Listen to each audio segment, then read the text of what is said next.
So subsequently, two others, Harun Idrisu headed history, and then finally, Eric Opoku headed to the Food and Agriculture Ministry. Today, we are expected to also get three nominees vetted. Ahmed Ibrahim, who is headed for the Ministry for Local. Today, there's a sitting of Parliament at the plenary. So after Ahmed Ibrahim's vetting, the committee will take a break and then move to the plenary for the plenary sitting to take place. After adjournment, the committee will then return to consider the two others, Ministry for Gender, Children and Social Protection, and also Trade, Industry and Agribusiness.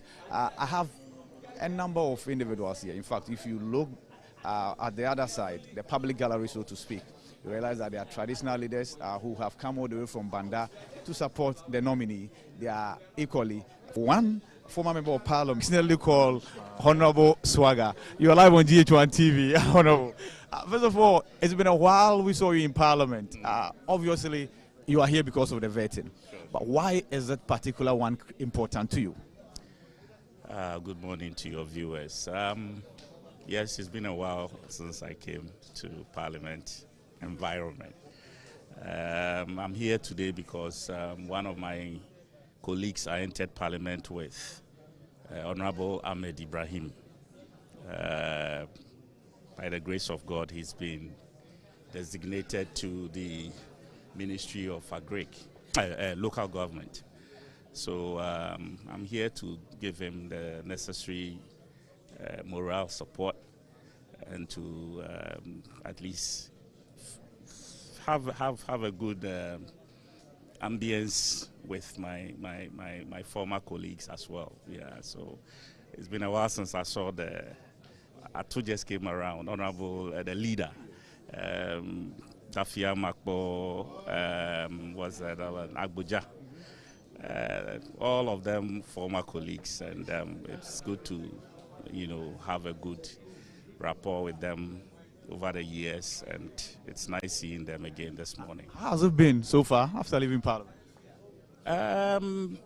Topsy-turvy, we'll call it. Good times, bad times. Of course, you can see me with a stick.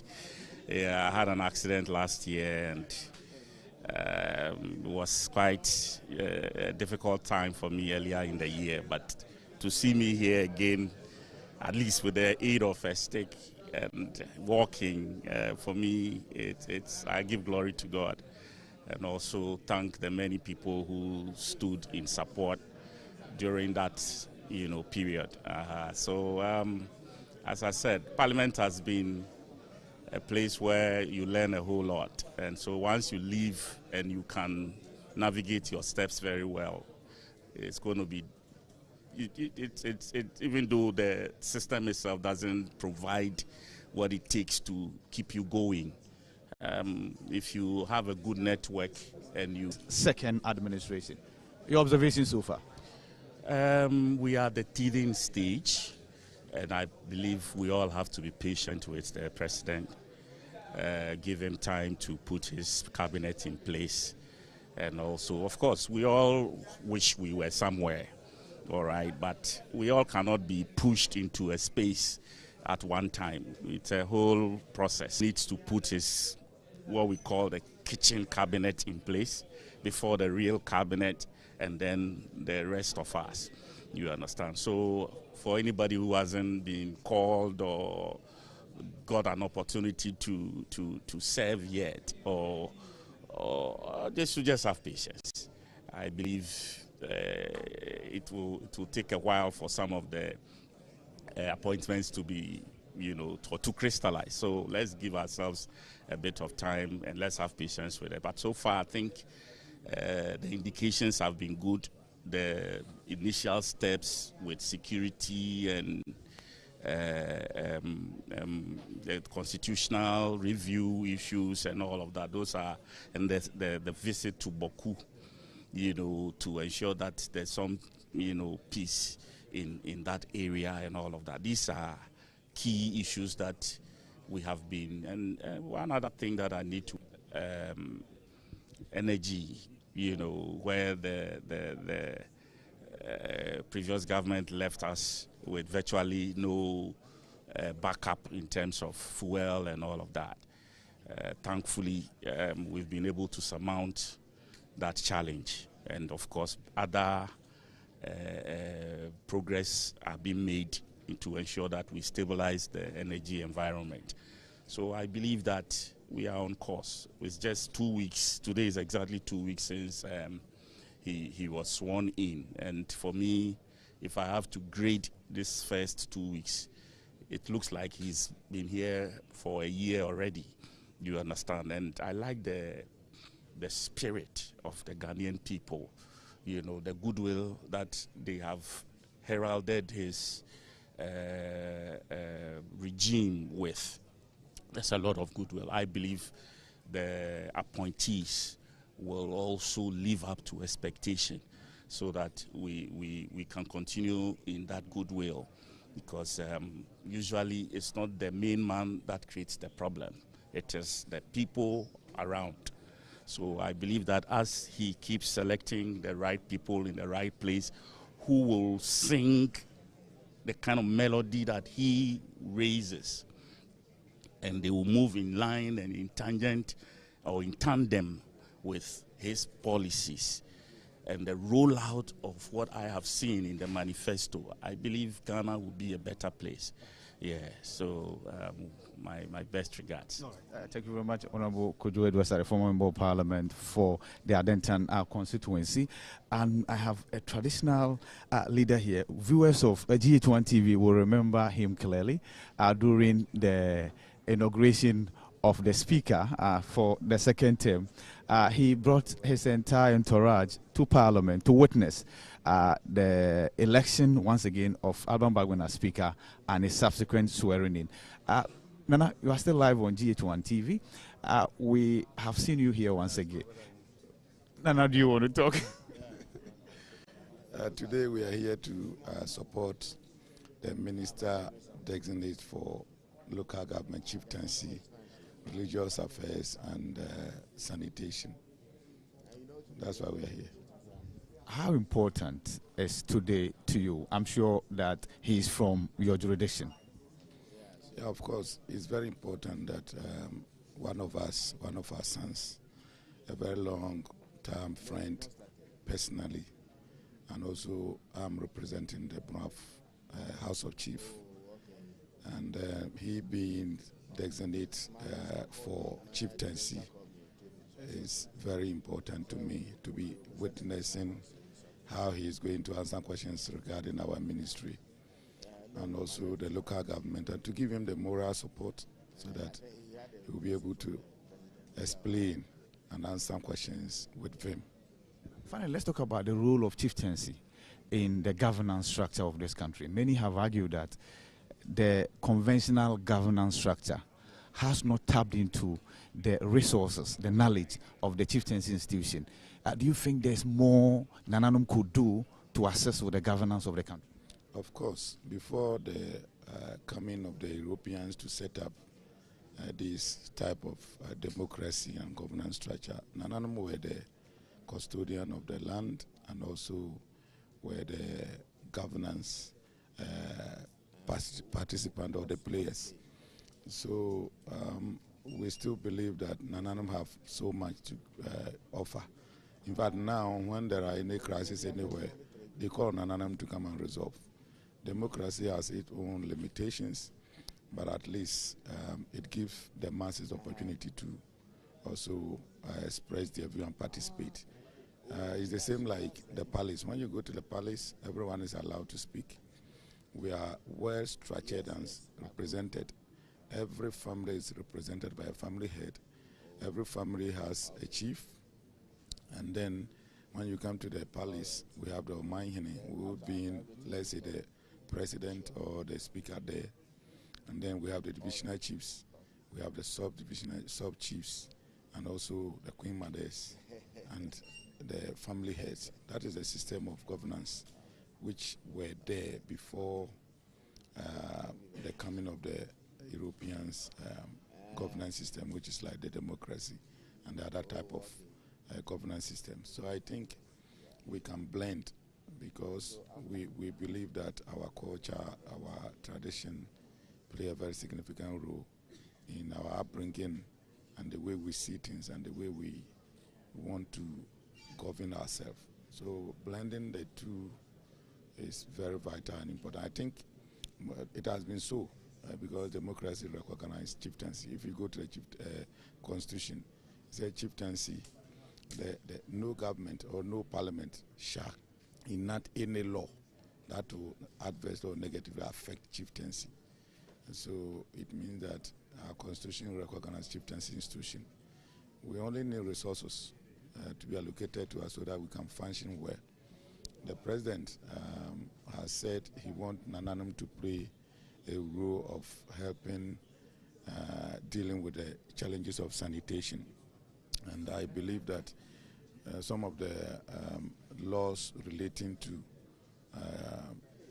dealing with sanitation must be amended to give Nananum some authority or power so that we can discharge it well. Now everybody believes that if you call them and they say they won't come, they say take us to court. But if my community is engulfed with filth, I don't need to go to court to enforce cleaning my environment. I have to start mobilizing my people, cleaning my environment. Because in the first place, when the place is engulfed with filth, the sickness that will come, my people will be the first people to suffer. And as a chief, you are supposed to play a role of protecting your community, your people. And how do we protect them from such diseases? We need to lead the crusade of cleanliness, mobilizing them for communal labor, cleaning on once a week, once a month, and so that we get our environment. That will even reduce the financial burden on government, because we don't have to allow the state to employ people to come and clean our environment. I believe that is completely not at all. The last time I engaged you, you were not so happy that the anti-gay bill had not been passed. The president says it will return in the name of the state. Government will sponsor it. Do you think that's welcoming? Very, very welcoming, because he made a promise on the campaign tour. And when he came to the House of Chief, specifically, I asked that question. And then he said if the president doesn't sign and he comes, he was thinking that the bill will expire with the 8th Parliament. If actually it expires with the 8th Parliament, he is going to initiate it instead of being a private member bill. So that's a welcoming news. You can see some of the pastors here. I'm a member of the Church of Pentecost and a very astute Christian. I believe strongly that man will marry a woman, and that is what God intended. So if the president is going to do only that, it is going to take a little time, which is our worry. And some people are also arguing that because the bill was passed by the parliament and it was submitted to the president, it means we may not even have to bring it back to parliament. If that is the case, then he has to sign it before the end of this month. I'll be glad if it happens. Because your people are watching us, identify yourself properly for the sake of our viewers. I represent the Bron House of Chiefs, and also I represent the Bron at the National House. And I am the Omahine for Suma Traditional Area and the President of Suma Traditional Council.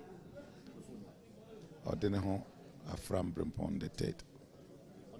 Thank you very much. I don't know whether Nana wants to add something briefly to this.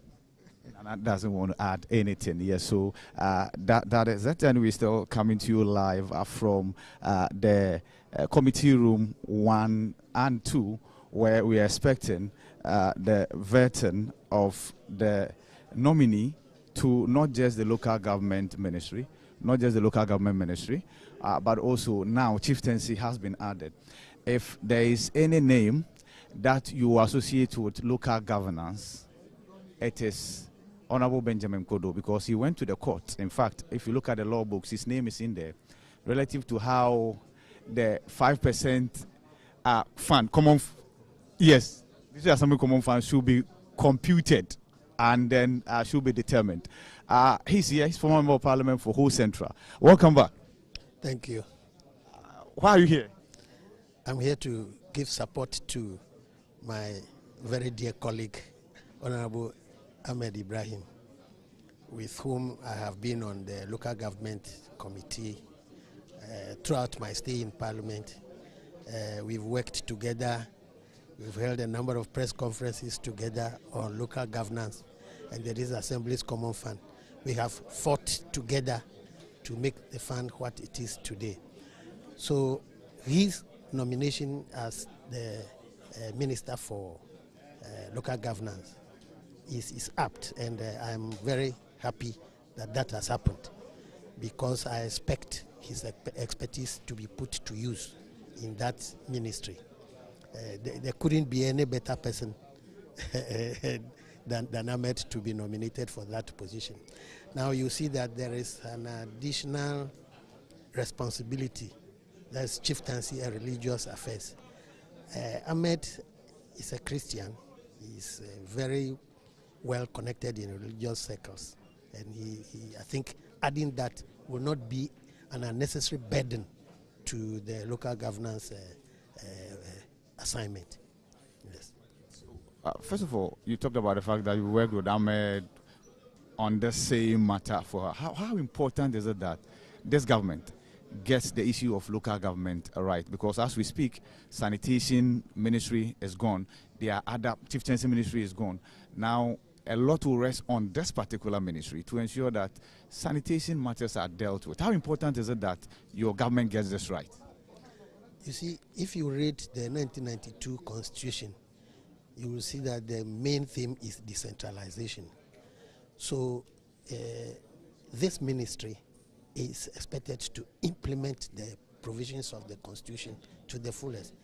If you read the local governance law, mainly it has to do with how the assemblies perform and how this Assembly's Common Fund is applied to assist the assemblies to deliver in local governance and local development.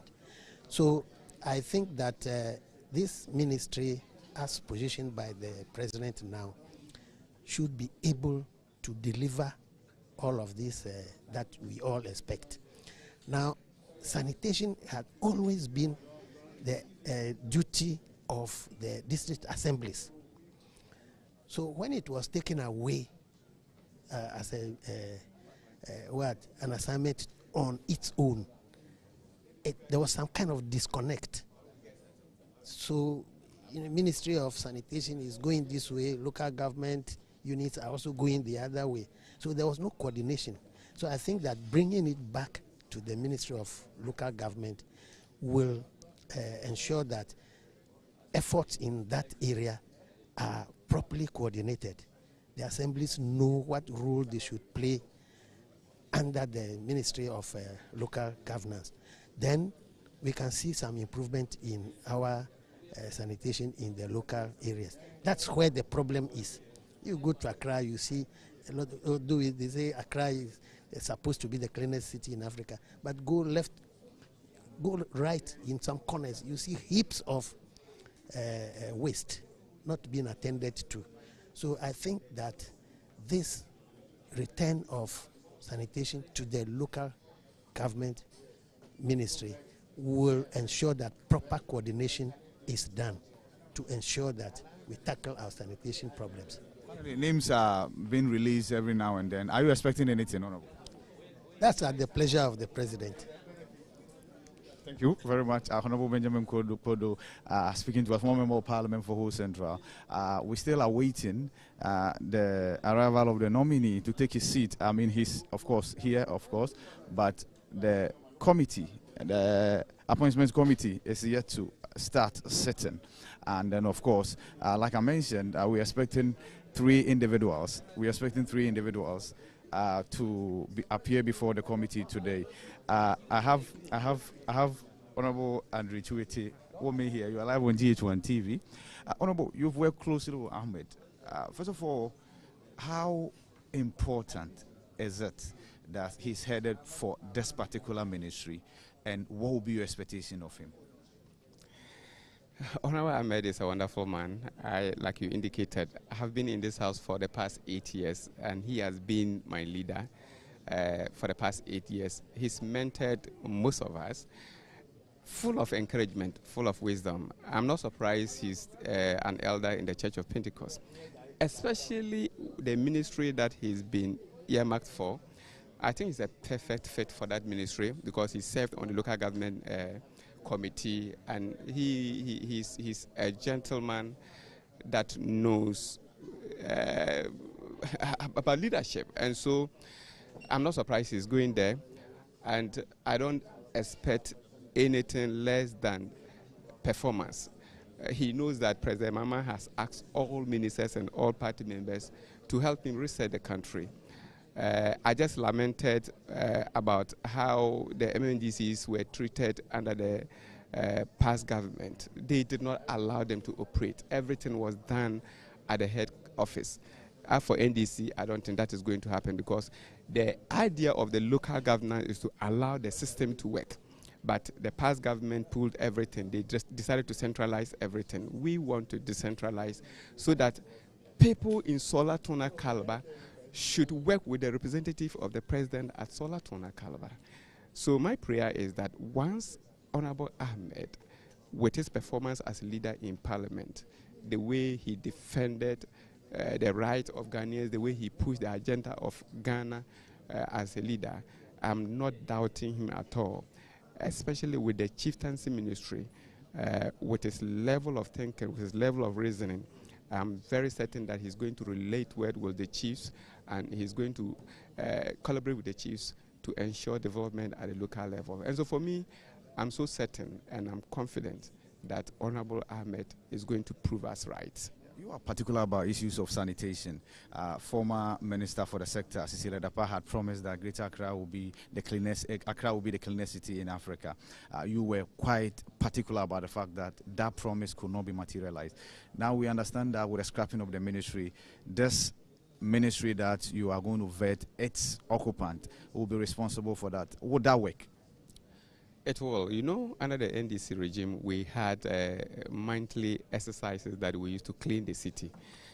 These people came, I mean, the President Akufo-Addo and then Dr. Bawumia, their government, they decided to get that out. I'm sure that with Honorable Ahmed Ibrahim coming in place, all of us are still alive. We're going to especially when it comes to sanitation, like you said, it's something that I don't overlook at all. I think that the past government performed poorly, especially with that huge promise by the former President Akufo-Addo, saying he was going to make Accra the cleanest city in Africa. We never even saw Accra as the cleanest city in Ghana, and so. But I am very certain that we're going to help Honorable Ahmed Ibrahim, especially the committee members, would ensure that we achieve cleanliness, because they say cleanliness is led to godliness. And so, for me, I don't doubt.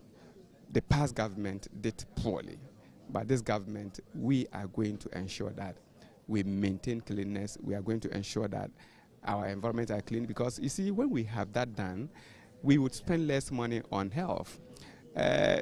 Education, we would spend less money there, because the people will be healthy to go to school. Look, tourism, we would achieve something there, because once our environment is clean, we will have people coming to visit, and we're going to make money out of it. And so for me, I think that sector is a very important sector. We may have to advocate for a very good budget for that sector, so that we will have our environment clean, we will have clean water, we will have decentralization working, and we will have the chieftaincy sector working. So that sector would rely on a very huge budget and the support of the finance ministry and the support of all the ministers, because there should be collaboration between the health minister, the education minister, and then the local government minister, so that we ensure that we achieve our goal of making Ghana, not just Accra, but making Ghana a very clean country. Andrew Chiwete, Member of Parliament for Sola Tuna Kalba there, and we still are waiting the sitting to commence officially for Ahmed Ibrahim to be vetted. Of course, as I mentioned, 3 nominees will be vetted today, but the first vetting is what we are about to witness. Once that one is done, because today the House has returned to the plenary, there will be a break. The sitting in the plenary will take place. After adjournment, members of this appointments committee will return to vet the rest of the nominees, 2 of them to be specific. And so, yes, as I speak, the chairman has been in the seat for a while. We are here to see the ranking member make his way to the committee and some other members of the minority members of the committee. But of course, let's keep engaging members of the committee. I have the Member of Parliament for Daboya, Pankaragu, Honorable Saibu Mahama here. You're live on GHOne TV. Honorable, first of all, today you're expected to vet 3 nominees. The first one is Ahmed Ibrahim for local government. First of all, tell us about this nominee and what your expectation is as far as this sector is concerned. You've worked with him. Yeah. Good morning and to your cherished viewers. Ahmed is a very fantastic chap. He's been with the local government committee for only God knows, I'm sure, about 2 or 3 terms, and so his knowledge about local governance it's not in doubt at all. And so, talking about competence, I think that is fully competent, and we expect, the vetting to go smoothly. Not much. He's a member of parliament, so he meets the constitutional requirements as a minister, and so there's no big deal. Talking about his eligibility, competence-wise, that's fine. Perhaps other stuff regarding the other ministries that have been added to local governance. Is that not overloading somebody who wonder? Well, I mean, it's not his making. I mean, that is governance for you, and that is what His Excellency John Dramani Mahama has promised the people of Ghana, that he would have a lean government, put ministries together. So for me, chieftaincy and other stuff align with local governance, and so I think it's fine. Loaded, that is fine. I'm sure that he should be in a position to handle that. So we told that your committee will be vetting Honorable Ahmed, after which we take a break and go to the plenary. Why is that? Can't your committee continue with its work and then plenary also carries on with its business? Yeah, I think Mr. Speaker is currently out of town, and so First Deputy will have to be on the seat. We've got a report ready for the first batch of nominees that we vetted, and so we will go and take that report. I mean, hopefully we should get this sorted out so that the President can swear them in, and they'll start work as quickly as possible. So we'll go to the plenary, take the report, and then come back again and continue with the vetting. Yesterday, the public say the committee wasted 2 hours on preliminary issues, back and forth, with no production. Is there an assurance that that is behind the committee and we will not have another episode like that again? I should think so. I think that the Honorable Mama Yarga made it very clear at the start of it that, I mean, things that were not part of the mandate of the committee should not find expression in our sitting. And so chairman held on to that, and we went on smoothly thereafter. And so we are hopeful that today's sitting will continue the same way. We do hope that there won't be any disruptions here and there. We hope to clear vet all the 3 nominees today, and then also do the plenary works before closing for the day. Once, of course, you talked about the fact that there's an assurance that anything that's irrelevant to the work of the committee will not be taken. And that argument was put forward forcefully by Honorable Muhammad Yarga. Just on that, I know he doesn't want to engage and talk more, but just on that, Honorable, of course, Honorable Muhammad Yarga says he will not speak. So let me return to my right and engage. Honorable, first of all, your expectation of Honorable Ahmed. Oh, I expect him to, as usual, to deliver and answer all the questions responsibly and intelligently. Leader Ahmed had been in the leadership or front role of the committee for not less than 3 terms. So I think he's capable, and he understands local government more than any one of us here. Our job here is just to tease him out to see the policy, whether his vision fits into that of the GM and the NDC going forward. Now, there are about 3 ministries that have been put together. So first there was sanitation. Sanitation is no more. And there was chieftaincy and religious affairs that has been added to the local government ministry. Already, people have argued that local government ministry is overloaded. Do you think that these measures will inure to the benefit of the nation and bring development to the people? Because local government is all about decentralization. Well, I think their view may be wrong in a way that local government is centered on the devolution that we started. They started the process about governance, bringing governance to the doorstep of the people, and chiefs works with the district chiefs executives. So whether they are paramount chiefs or they are village chiefs, they have to work hand in hand with the district chiefs executives. So I don't think it is out of order. If you look at sanitation, in the past we used to call them sama in every community, who work under the local government, and so there's nothing. It's just have to follow organizational structure for them to work up the scale. Thank you very much, Honorable. Yes, so as you can tell, the chairman is getting ready to bring proceedings to a start. And so once the chairman puts on his microphone and brings proceedings to a start, we will hand over to you in the studio, and then you take over for proceedings.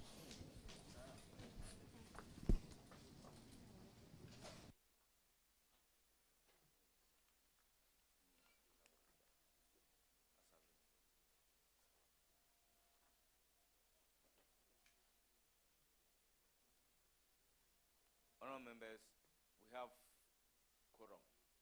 The meeting is therefore called to order. May we be on our feet for prayers.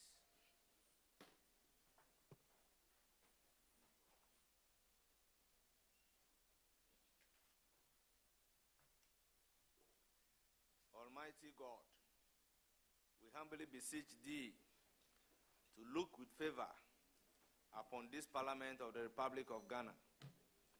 Grant that it might perform its high duty as in thy sight. Give divine guidance to the President of the Republic, endow members of Parliament and ministers of state with discernment and vision, integrity and courage, that through the labors of government, this land and people may be well and truly served, and their good purpose for the common human life be realized in our midst. O God, grant us a vision of our country, fair as it might be, a country of righteousness, brotherhood, where all success shall be founded on service, and honor shall be given to the deserving, a country of peace, where government shall rest on the will of the people and the love for the common good. Bless the effort of those who struggle to make this vision a living reality. Inspire and strengthen our people that they may give time, thought, and sacrifice to speed the day of the coming beauty of Ghana and Africa. Amen.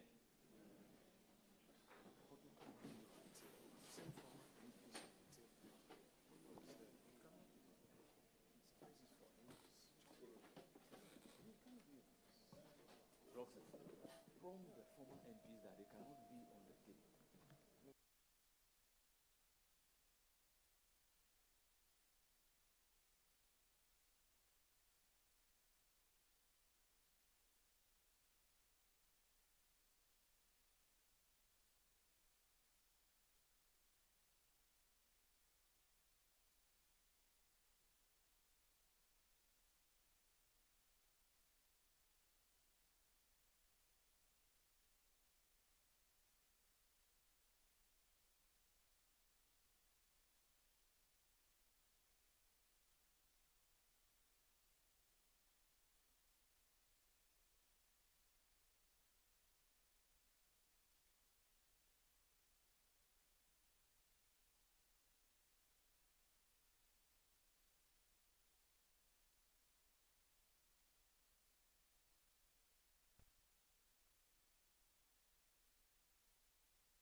May I ask the nominee to take his seat?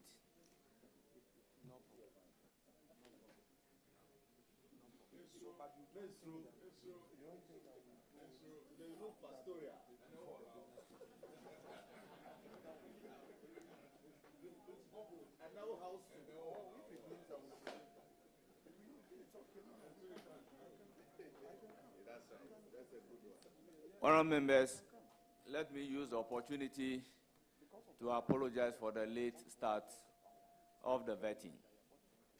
We scheduled to start at 9 o'clock, but owing to some intervening circumstances, we had to reschedule to 10 o'clock, and eventually it's about 11 that we are starting. So on behalf of the committee, I sincerely apologize to our revered guests. So accept my apology on behalf of the committee.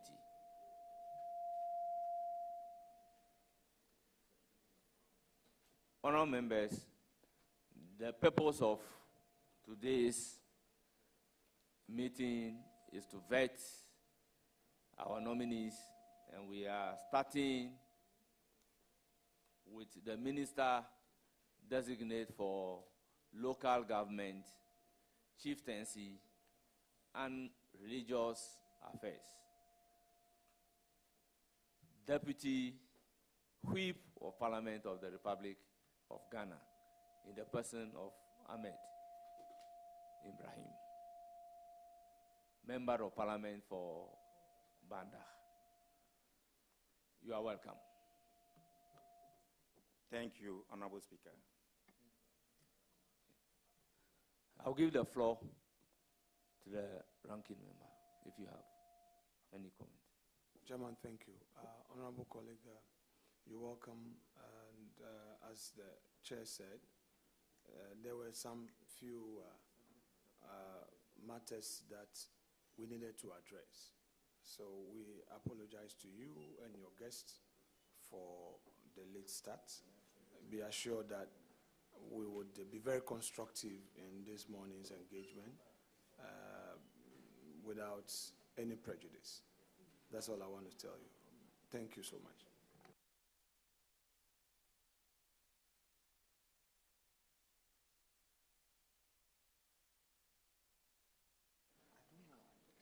Honourable members, I'll give the opportunity to the nominee to tell us briefly.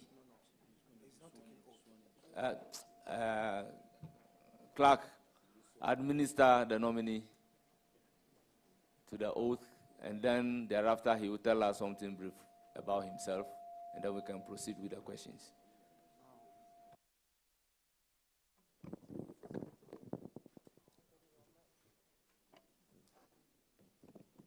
I hereby administer the oath. I, Ahmed Ibrahim, Swear by the Almighty God swear by the Almighty God that the evidence I shall give before this committee that the evidence I shall give before this committee touching the matter in issue touching the matter in issue shall be the truth, shall be the truth, the whole truth, the whole truth, and nothing but the truth. and nothing but the truth. So help me God. So help me God. Thank you.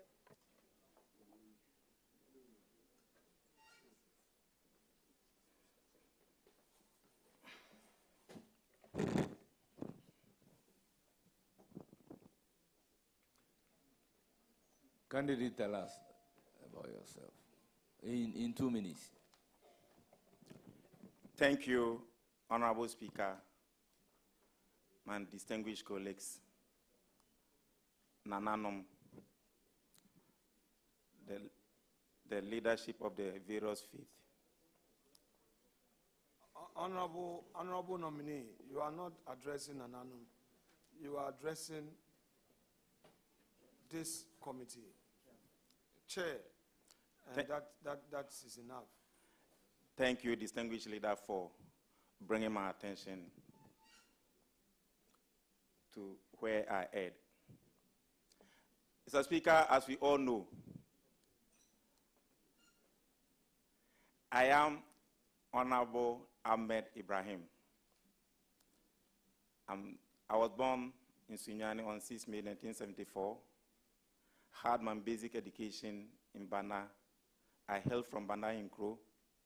I attended my secondary education in Sunyani Business Secondary School, A-level in Sunyani Secondary School, University of Ghana for Bachelor of Arts, Political Science with Philosophy, then Institute for Public Administration and Management, GIMPA, for Masters in Business Administration, Finance Option. Then certificate course in Institute of Public-Private Partnership at Washington, Virginia, on regulatory impact assessment and cost-benefit analysis. Mr. Speaker, in 2009, 7th January, I happened to be given the privilege to represent the good people of Time as the MP for Time. Then after 4 years, that constituency was divided. Then I shifted to Banda. And since then, I have been, this is my 5th term as a member of parliament. I was elevated to serve in the leadership of the Parliament of Ghana in 2013. And Mr. Speaker, since 2013, I have been privileged to be the longest serving deputy whip in the Parliament of Ghana. So, Mr. Speaker, these are few things that can be said about me, and because you've given me two minutes, may I bring it here if you permit. Thank you very much. Menstro.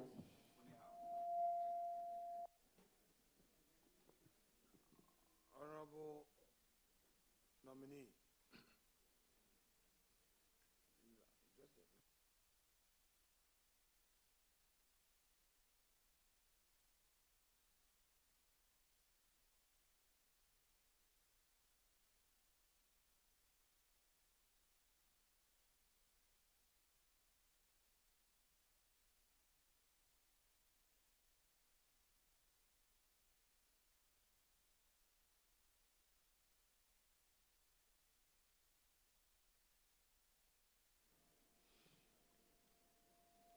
Honorable members, we will proceed to vet the nominee, and I will give the floor to the ranking member. Honorable nominee, first let me congratulate you on this, your nomination. Thank you. We have page 1 of 6, your CV. So you've written the languages spoken, English, Tree, and Nafara. Can you tell me a bit about the Nafara language? Mr. Speaker, I am Bana by tribe. I come from Bana Inkro. There are 2 dialects spoken by the people, Bana people. The Bana itself represents the name of the towns, but the indigenous people living there are the Libis and the Nafaras. and I'm Nafa, and that's the dialect I speak.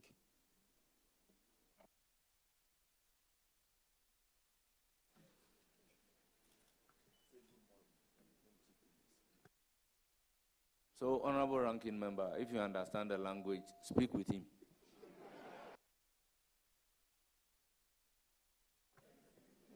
Where do you live?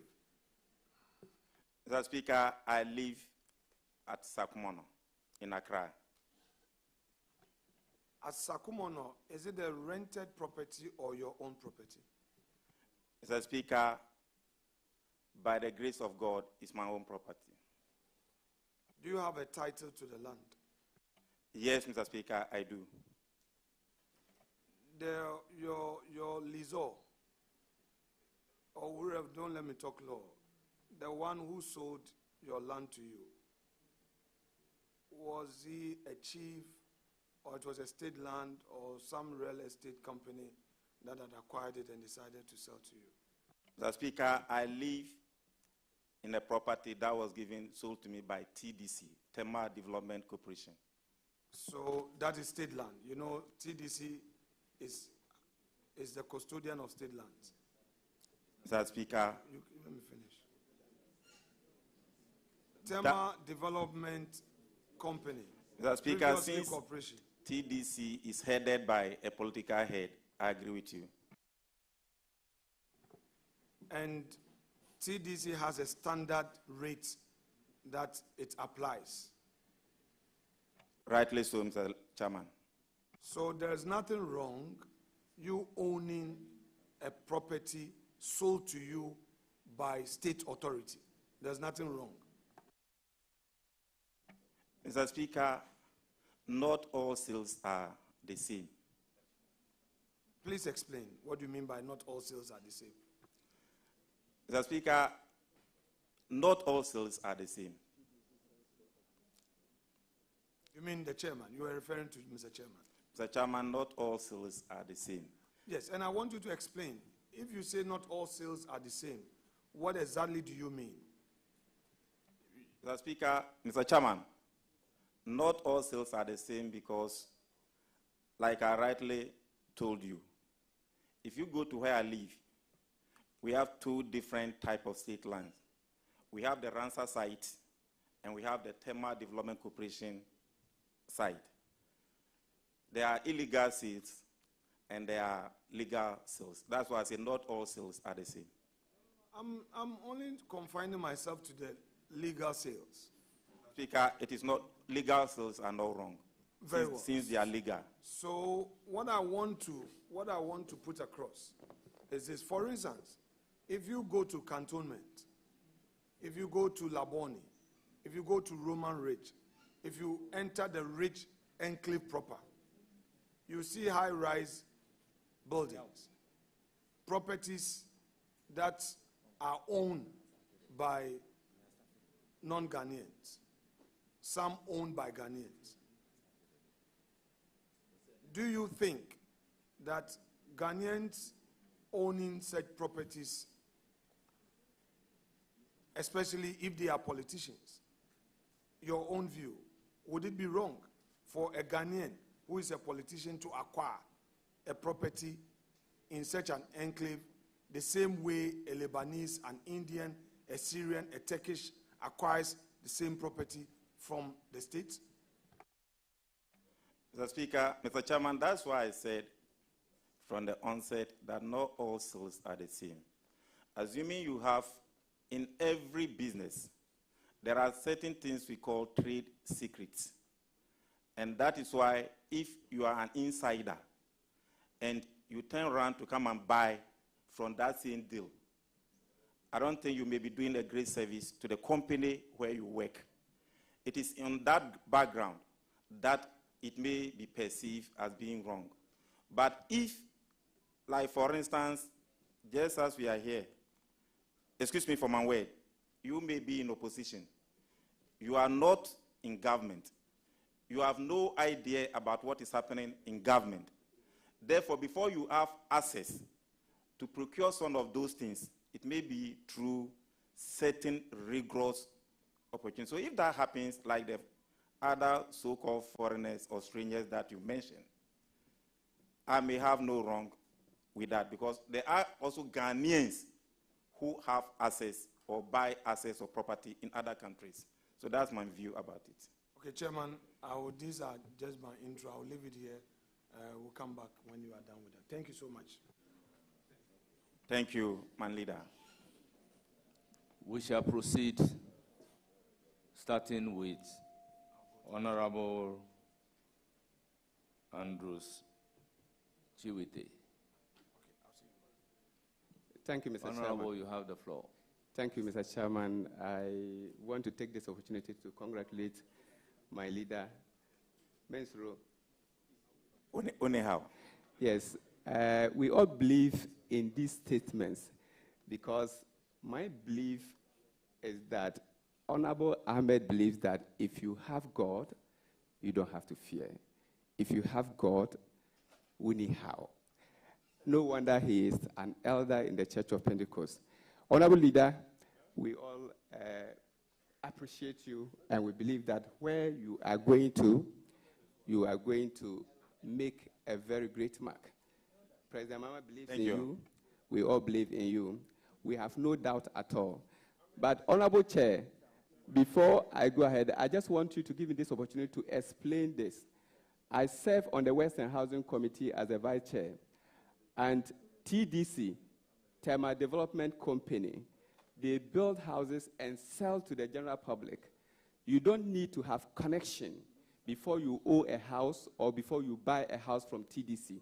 So, yes, so I just want the general public to know this. They sell land, they sell houses.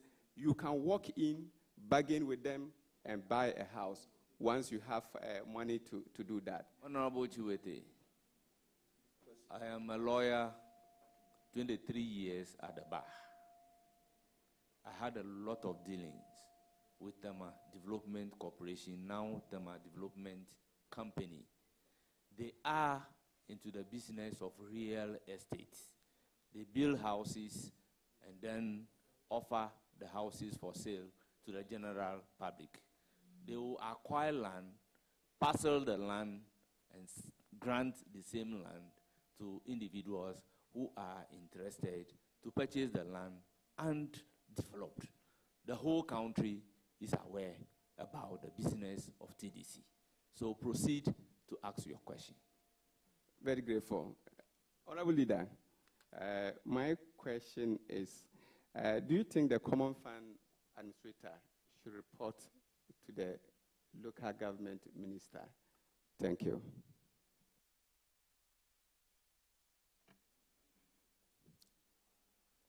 Mr. Chairman, yes. Well, I have no further questions, apart from to wish you well. We'll continue to knock at your doors, especially considering where I come from. Solatona Kalba is a rural district, just like your place. And so I will continue to come there until you help me develop Solatona Kalba. Thank you. You are welcome. Thank you very much. I will now give the floor to Honorable Atam Hills.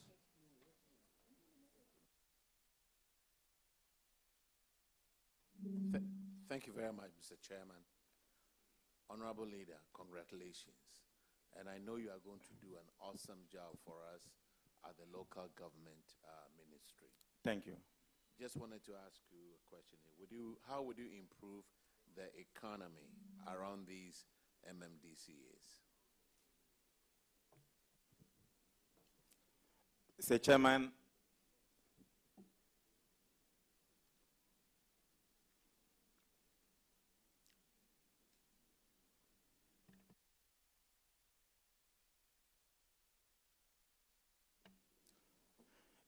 Mr. Chairman, if you read the Constitution, development of the local economy is one of the core mandates of the MMDAs.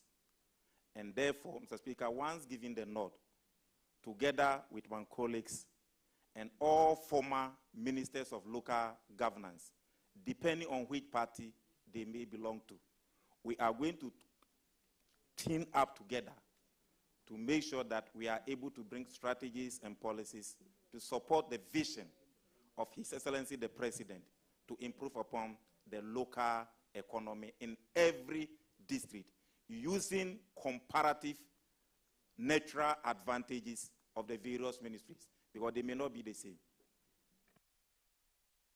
Thank you. Any further questions? Thank you very much. I'll now give the floor to Honorable Martin Ajay Mensah-Kosa. Thank you, Mr. Chairman. Let me take this opportunity to congratulate my brother and friend, the Honorable Ahmed Ibrahim. I'm happy for him. He's not too new to this sector, and I believe in his capabilities. I wish him well, and I have no doubt that he would excel. I congratulate you, my brother. Thank you, my very good brother. So let me begin with one major concern within local governance practitioners. It has been the challenge of lack of adequate human resource. And I recall lots of discussions came up. I had the opportunity of leading a process to introduce a bill in Parliament to establish the University of Local Governance and Development. Fair to have it that with the expiration of the life of the last Parliament, the 8th Parliament, the bill could not go through. I'm sure you are aware of this. Would you give us any assurances to this committee and, for that matter, local governance practitioners, that you would, given the nod, consider this all-important issue of critical concern to our local governance process? Mr. Chairman, in fact, the Institute of Local Government Studies being converted into a university, as was envisaged by my predecessor and the past government, was something we all were collaborating to make sure that we do. Unfortunately, time was not on our side, so the bill could not go through.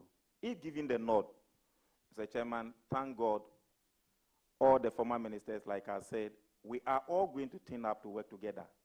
And looking at the number of SHS graduates who are knocking on the doors of the few universities that we have in the country, we need more universities. And therefore, it is one of the areas we are going to pursue. So, my brother, you are rest assured, your labor will not be in vain. Thank you. Honorable Chair, my second question is again on another critical issue within the sector, and it has to do with adequate resources in running the MMDAs and agencies of the ministry or within the sector. Aside the traditional statutory releases that government sends to the MMDAs, would you have any plans of initiating other means of enhancing revenue generation for development within the MMDAs? And then give me one or two examples of what initiatives you would want to put across. Mr. Chairman, thank you for the good question that has just been asked. There are many challenges in the ministry, just as my brother has identified. And therefore, anything that will be done to improve upon the resource base of all the MMDAs is something that we are going to work towards. But, Mr. Chairman, just as I said, we will work together to improve the local economic development of the MMDAs. And I said, based on their economic comparative resource endowed advantages. But, Mr. Chairman, from the days since 2009, ever since I entered this chamber, Minister of Local Government upon Minister of Local Government have all been complaining about one critical thing, and that is property rate. We happen to visit about 154 districts, of which myself and the committee members embark upon, one critical area that we can do, the low-hanging fruit, to make sure that we improve upon the funding of the MMDs is property rate. So if my brother is asking of just one or two examples, the first example should be property rate. And Mr. Chairman, we were in this house when the budget was passed and property rate was centralized, taking that core function from the MMDs. The central government could not do it, and therefore it was later suspended and given back to the MMDs. So when giving the nod, it's an area we are all going to collectively come together. My brother, thank God you are still in Parliament. And one of us is being posted to the Minister of Finance, if approved. The current majority leader who is going also understands revenue generation very well. And the potential of property rate, what it can give to the MMDs. Mr. Chairman, this is one area that we are all going to work towards. And if all former ministers come on board, practitioners come on board, MPs come on board, together with chiefs, now that the various chiefs and traditional authorities are going to be members of the district, I don't think DCs, MPs, traditional authorities, and opinion leaders in their various districts will sit there and say central government should come to their place and come and collect property rate, and after that give something to them. So it is the quickest and the fastest way of generating revenue at the district level. So we will not centralize it, we will decentralize it, and it will help to enhance their capacity. So that is the first example, my brother, I can give. Thank you, Honorable Nominee. I think I have one more. Very well, go ahead. Mr. Chairman, my last question has to do with DRIP.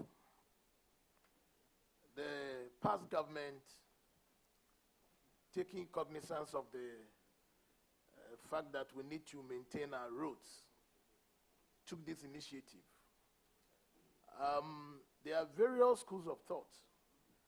Some believe that the supervision and management of the DRIP program should be placed under the Ministry of Roads and Highways, even though local government owns it. This is grounded on the fear that there could be misuse and the initiative will crumble. I disagree. I think that local government who initiated it should own it. I don't know what the nominee makes of this, but in practical terms, give some indication of how he intends to protect and sustain this initiative so that we can achieve the laudable goals that we envisage for the introduction of the DRIP program. I'll respond to the question. Mr. Chairman, the DRIP project or program, District Road Improvement Program, was a laudable one, and it was jointly conceived through the Committee on Local Government, the Parliament leadership, together with the Ministry and Administrator for District Assembly Common Fund. Mr. Chairman, unfortunately, my brother is saying it was owned by the local government ministry. But local government ministry was not part of the procurement. And therefore, there were challenges at birth. And he's asking, how am I going to pursue it? Mr. Chairman, every district chief executive watching me, workers in the Ministry of Local Government watching me, will testify that they have no records of any agreement of the DRIP project. And they have no program, inventory of all the DRIP machines. This is a challenge because it was highly procured at the big house, that the office of the president. So that brought a problem. And therefore, one, there is no management contract. 2, there are no means of spare parts. 3, there are no committees established to take care of them. So if you go, it is fraught with a lot of challenges. And therefore, if given the nod, together with my brother who used to be in the ministry, and together with my team who will be the technocrat at the ministry, we all work together to make sure that the DRIP program is materialized. Because the machines were procured to improve upon district rules that are not hard. And much money was used. We was common fund in arrest. So you can't use that amount of money on such a program and allow it to go waste. Whether we like it or not, the machines have been procured, and we must put them into good use. Therefore, there must be proper structures, proper agreement, proper monitoring, proper systems to make sure that we have a very good advantage or utility of the machines that were procured. With this, Mr. Speaker, I believe I'm now going there. My brother is here. So we are going to team up. Even on this table, I can count about 2 or 3 local government former ministers. So we have the men on both sides. If we can put everything together and solve Ghana's problems, the problems will be solved. Thank you very much. I will now give the floor. Very well, if you want to thank the nominee, following your questions, you have to do that immediately. Let me thank him for the assurances given. I wish him well. Thank you very much. Thank you. Honorable member, thank you, my good brother. Giving the floor to Alhaji Alhassan Omar, let me inform the House that there is an urgent issue which I will have to personally address. So I'll take a short leave of you. In my absence, the Vice Chairman will chair. Thank you very much for the opportunity. Alhaji Omar, you have the floor. Thank you, Chairman. My good friend and brother, Ahmed, Honorable Ahmed, congratulations. I look forward to working with you and bringing the issues of Zabzugu to your office anytime from today. I have one question. I believe my question may fit to a lot of rural constituencies and districts. And it's simple. Would you consider to decentralize waste management contracts at the MMDA's level? Because we see a lot of contracts, whether they like or not, it comes from the top down. Thank you. Mr. Chairman, the question being asked, I'm not privy to any of the waste management contracts. But what I can see is that there were ministerial disalignment because all over the world, waste management is a municipal function and should be a core duty and responsibility of the MMDs. Waste practitioners or workers are available in every district and municipality. And therefore, the presence of the sanitation ministry will be properly placed in the Ministry of Local Government because they have their presence in every district.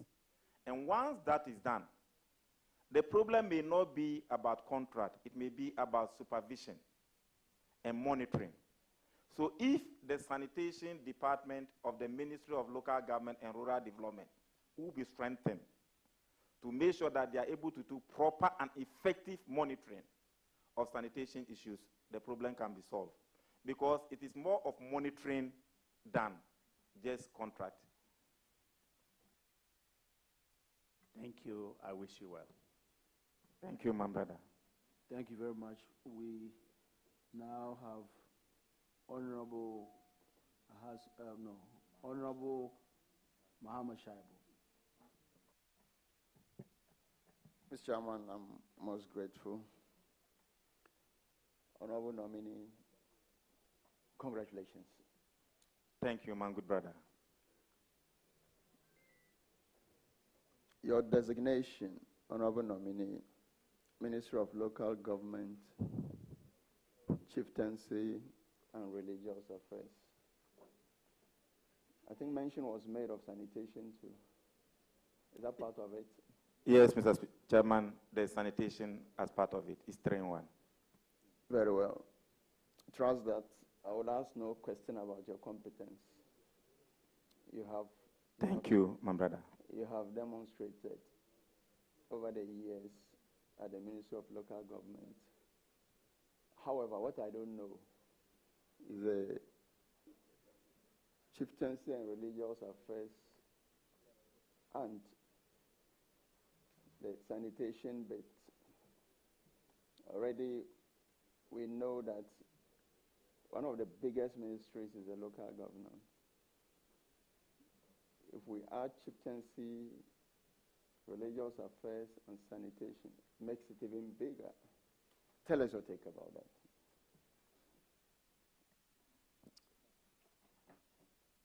Mr. Chairman, what I can say is that with your help, I will be able to do it. Simply because 3 ministries are going to be combined to make 1 ministry. It now becomes structural realignment, where coordinators will be positioned at the other ministries that are being brought together with the local government ministry. The sanitation model department will have a coordinator. The chieftaincy department will have a coordinator. And the local government itself will have a coordinator. And there will be a chief director who will be coordinating all these things. So man work or man duty will be to deepen effective supervision and ethical governance. With this, Mr. Chairman, I believe we will be capable of doing it. Thank you, Chairman, and thanks for the answer technically. Honorable nominee, there's this vexed issue of a turf war, supposedly, between mmdcs and members of parliament. I'm sure you would have had some experiences. Some parties or political parties even went to the extent of asking mmdcs who have intention of contesting for parliamentary elections to step aside. That tells you that even parties recognize that there's this step forward. Tell us what your take is on this and how you will deal with that as a minister for local government when giving the nod. Mr. Chairman, the role of DCs, mmdcs, is different from the role of MPs. And having been a member of parliament for this my 17th year, in my first year, I was given a story, and that is what I can tell my brother here. The current chairman of the National Democratic Congress, Honorable Asedun Ketia, once told me, Ahmed, when you become a member of parliament, don't be looking at what the DCs are getting.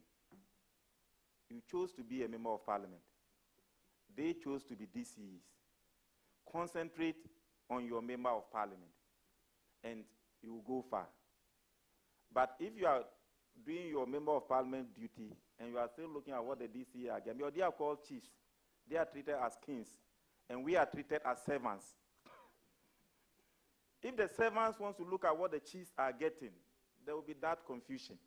In the same way, when the DCE is also looking at what the servant is also getting, he will be thinking of destabilizing that servant. And this has been the source of conflict among DCs and MPs. But if everybody will look at their jurisdiction, that conflict will be done away with. However, as a minister responsible for local governance, when given the nod, having been a whip in Parliament for 12 years, Mr. Chairman, I will not, and I will repeat it, I will not allow any DCE to disrespect any member of Parliament. In the same way, I will also make sure there's a common platform for DCs and members of Parliament to be able to have frequent meetings for us to understand our various job descriptions. Because I've been a whip. There were instances where MPs were caged in Accra for over 9 months. They couldn't go to their constituencies in the name of doing parliamentary business. So if that understanding is not given to DCEs, while the MP is here doing national assignment, the DCE will be rapidly or radically destabilizing the member of Parliament. When that one happens, it is not the MP you are fighting. You are fighting the very seat you are sitting on as DCEs. When these things are made clear to the DCEs and the MPs, I think there will be peace. Finally, Mr. Chairman, DCEs who sabotage their MPs in the last elections couldn't win. As a whip, there were many complaints where DCEs were sitting on the common fund of their MPs. Yes, still the MPs won. So it is not how you mishandle your MP's common fund that will make the MP lose. DCE, use the money given to you to work. MP, use the one given to you to work. When everybody is to work on our various roles and responsibilities, there will be peace. But once again, I, as a former deputy whip for 12 years, will not allow any DCE to disrespect any MP. That is my word, and you can take it from me. Thank you, Honorable Ahmed. Honorable Shabu, you have more questions. You have a last question.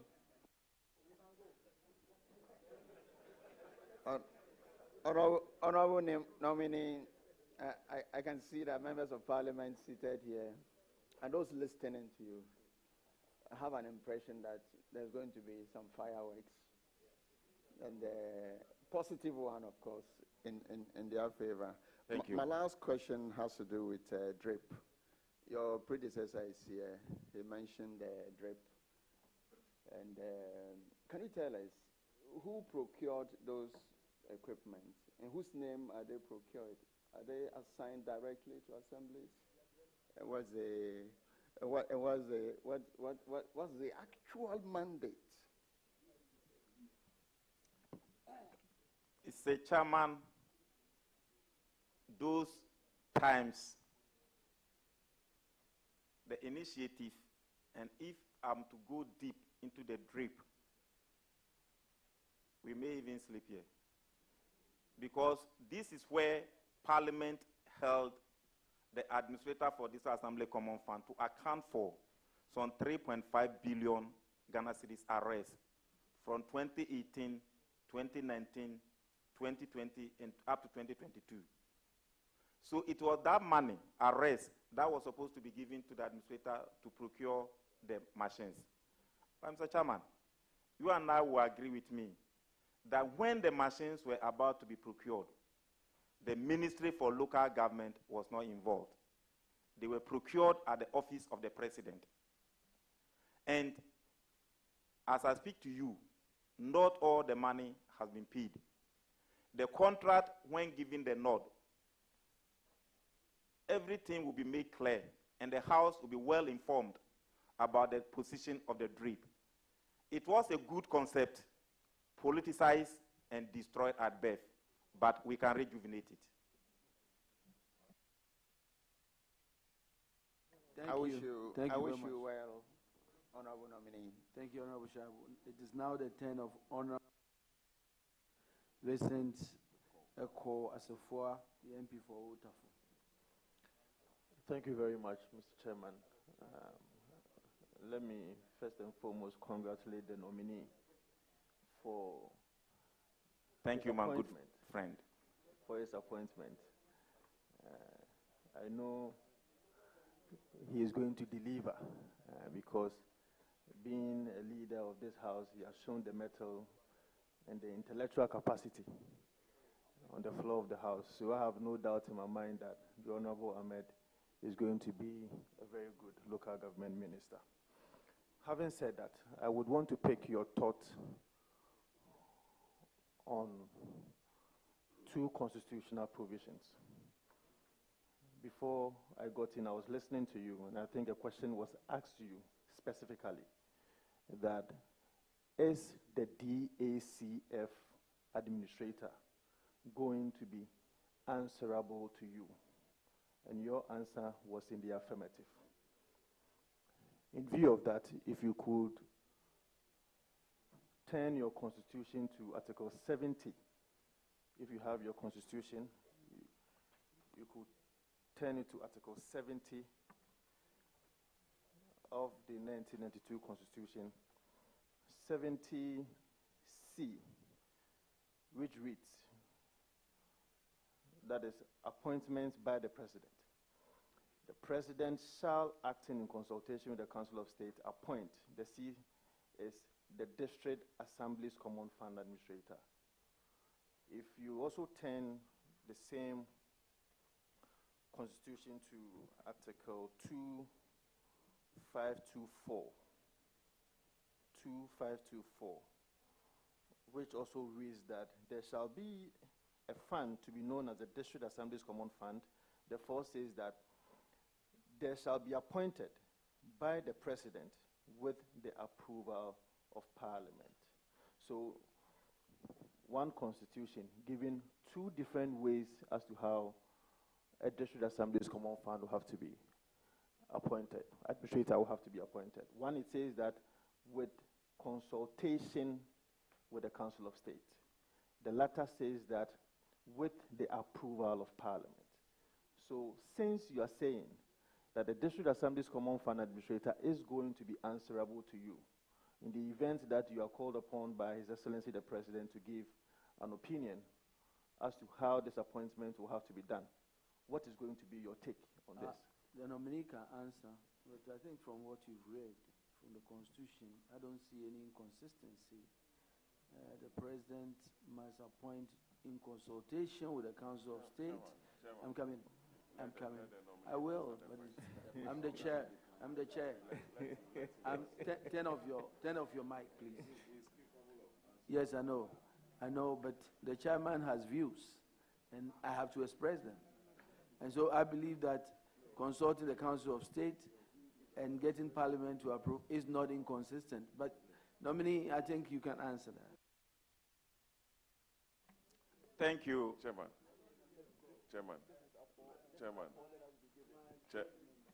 yes. My church member, Chairman. You must catch the eye of the chair. I know. You have not caught my eye. Chairman. Honorable Ahmed, go ahead.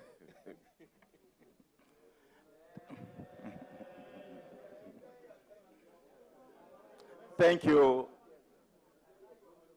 Thank you, Mr. Chairman.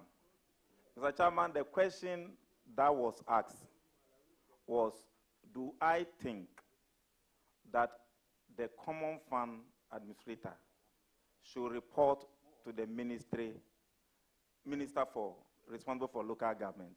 And I answered in the affirmative. But the question was not in reference to the position of law. If it comes to the position of the law, Mr.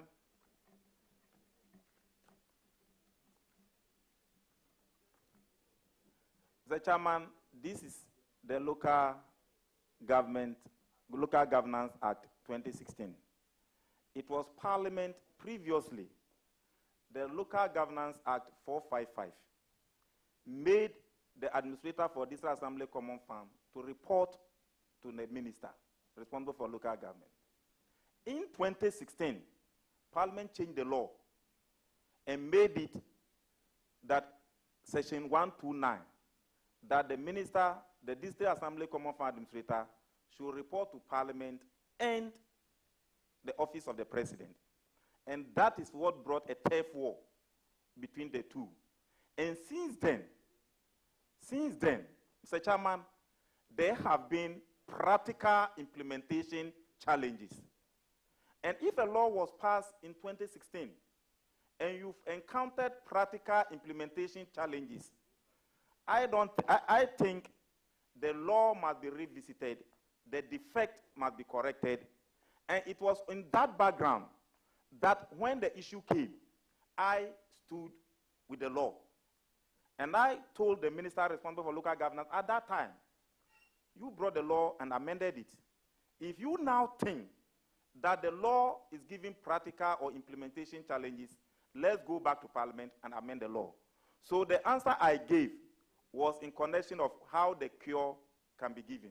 Because one, during the law was passed in 2016. Honorable Hajia Alima had challenges. Honorable Damboche had challenges. My very good brother who was asking me these questions also had challenges. And, Mr. Chairman, the whole issue is how to resource local MMDs. And it is the minister responsible for local government who has that supervisory rules. So you can't give me job that I should go and fix the thing, and you've taken the pliers and the spanners from me. How am I going to fix it? That is why the former ministers for local governance after the law had those challenges. And Mr. Chairman, I don't want to sound too political, but truly, let's look at the performance of the MMDs, how DCs are not feeling comfortable to sit in their various offices because they always complain that greater portion of the DACF is deducted at source. So if the minister is giving control, the minister will get with members of parliament and will make sure that we do proper supervision, because through the committee responsible for local governance, you go and visit and we'll be able to do proper allocation and the right thing will be fixed. So you are right. The question was not what do I think about the position of the law. It's that what is man's opinion? Man's opinion is that, yes, the administrator must respond to the minister responsible for local government to give the ministry the opportunity to be able to do government policies. Honorable Ahmed, in your answer, you brought up something very important. Okay. You brought out the issue of DACF deductions as source. That is a great worry to the district assemblies. And so I think that as Chief Whip, you have first-hand information of these challenges. So I want you to take the opportunity to tell us what you will do to address it. Mr. Chairman, the first position is to work together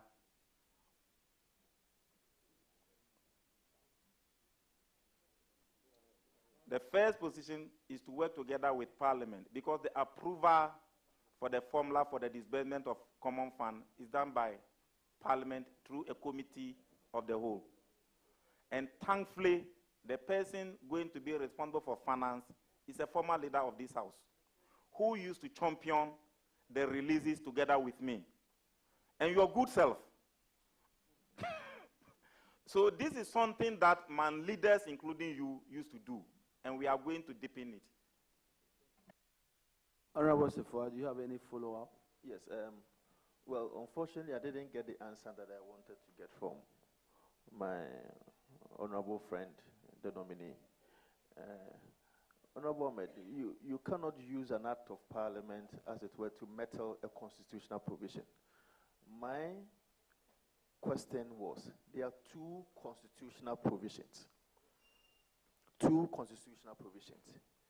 Those constitutional provisions is determining how one appointment will have to be done.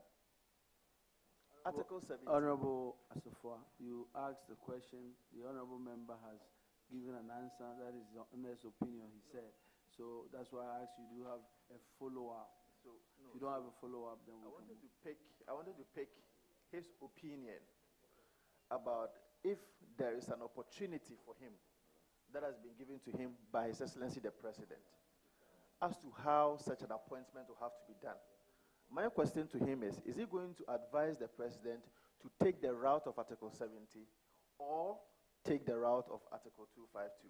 Or he is going to also prefer to the President that, okay, now that there's a Constitutional Review Committee, you think that even after the appointment, this is the position that I want to take. So, I mean, I just want to take his opinion in the event that he's asked as to how this appointment will have to be done, taking into consideration the two constitutional provisions as far as Article 70 and 252 is concerned. Thank you, Mr. Chairman. Mr. Chairman, my answer was that my opinion was sought, and I gave my opinion. The question my very good brother is asking is the position of the law. But like he has rightly answered, I answered by saying that together with Parliament, we are going to amend the necessary laws. And then amending the necessary laws, it is not the minister alone who is going to do it. Truly, there's a Constitutional Review Committee, like you have rightly said, and which is going to deal with the Constitution. But I just wanted it to be made clear that there have been implementation challenges. And those implementation challenges must be addressed.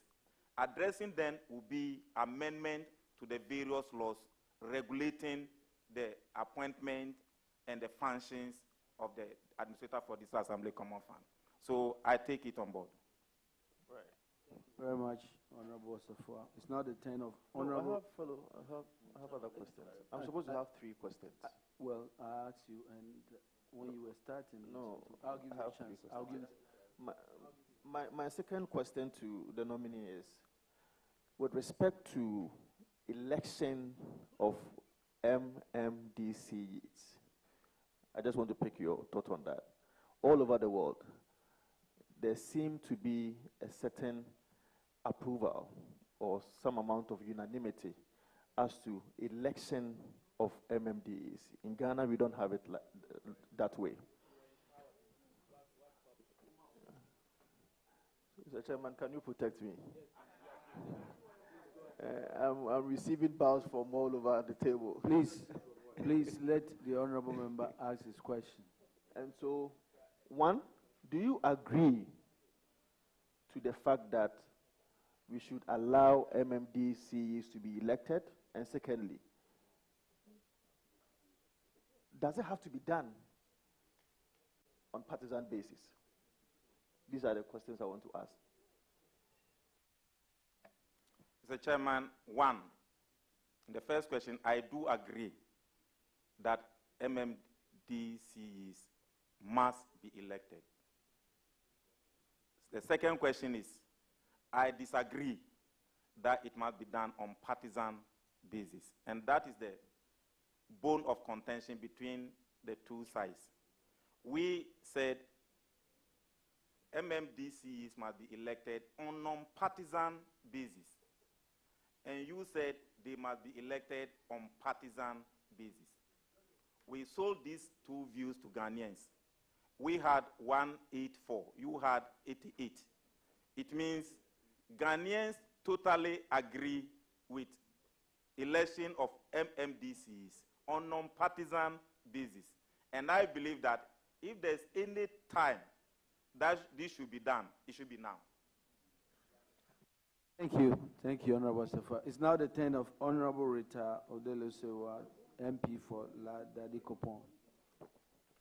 Thank you, Mr. Chairman. I want to congratulate my leader on his nomination by His Excellency, the President of the Republic of Ghana, John Dramani Mahama. Honorable Leader, we are aware that MMDAs are supposed to generate revenue to be able to boost the local economy. And as a former MCE, one thing that happens mostly is that there are a lot of leakages in revenue mobilization. And I want to find out from you, how do you intend to work with the MMDAs to ensure that there will be blockage of leakages of revenue mobilization. Thank you. Mr. Chairman, in the first place, we are all moving towards digitization of or automation of revenue generation channels. And therefore, the first solution will be to digitize all revenue generation or revenue collection points at the MMDAs. 2, Mr. Chairman, we must deliver open and accountable governance, where chiefs, opinion leaders, and people residing in a particular jurisdiction of a district assembly will be aware of 1, revenues generated from their electoral areas, 2, revenue generated from their district assemblies, 3, how those revenues have been applied to the various contracts that have been awarded. If we practice a bit of accountability, Mr. Chairman, I think it will go a long way to improve upon the revenue generation of the MMDAs. It should not be a one-man job. It must be a participatory service in nature.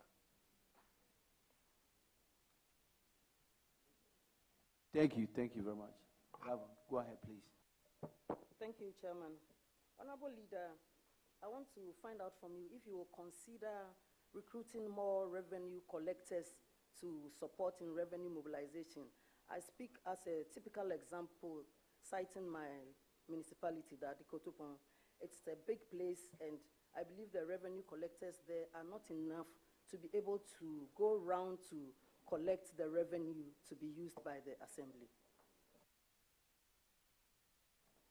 Mr. Chairman, having been a long-standing member of the local government committee, there was a particular exercise where we embarked upon a field work to go to the various MMDAs and identify how much IGF, internally generated fund, they've been collecting annually.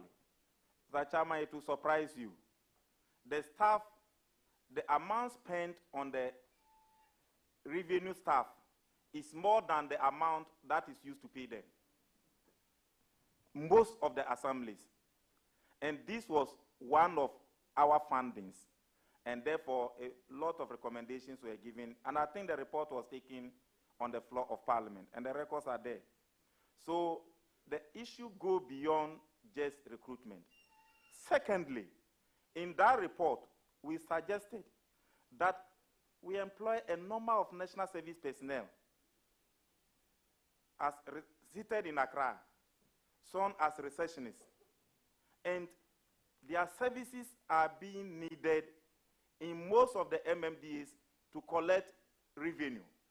So, Mr. Chairman, beyond waiting to get financial clearance from the Minister of Finance to employ revenue collectors, we may have to visit the side of going to the National Service Secretariat, asking for national service personnel and giving them to the various MMDAs, charging them with the responsibility that those who will be so hardworking to be able to collect more revenue to the assembly during their national service time may be recommended for recruitment into this area of revenue collection. If those measures are taken, Mr. Chairman, I think it will help to improve upon the revenue collection of the various assemblies. Because once you employ the person and tell him that you are a full-time revenue collector, the person goes and become, excuse me to say, I don't want to use the word lazy, refuse to work as hard as the commission collectors. And this is the more reason why we must engage national service persons, charge them with responsibility, motivate them with the opportunity to be retained. In that regard, Mr. Speaker, Mr. Chairman, I believe will help solve the problem. Still have the last question. Thank you, Mr. Chairman. Honorable Leader, my last one is, I believe in your capabilities, and I know you are going to work well as the Minister designate for local government, chieftaincy, and religious affairs. And I trust that you are going to work with our chiefs and religious bodies to ensure that we continue to enjoy the peace that we are enjoying. And I believe that with the chieftaincy institution, you are going to keep an eye there, and whoever will represent you on that front will give you proper reports so that wherever there are issues, we'll be able to resolve them. On this note, I want to congratulate you again, and I wish you all the best. Thank you. Thank you, my good sister, Honorable Rita Odolesoa. Thank you. It's now the turn of Honorable Patrick Yalboama.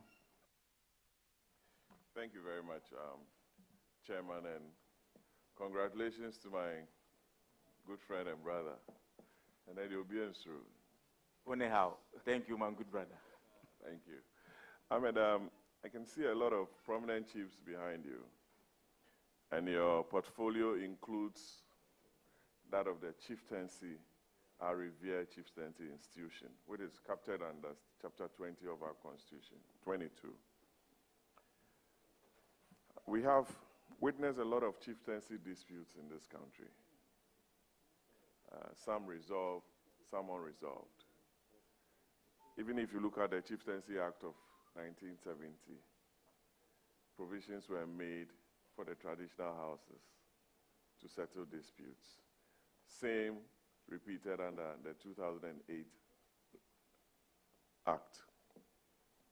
The same definition for who a chief is retained, Asante Hene and other paramount chiefs.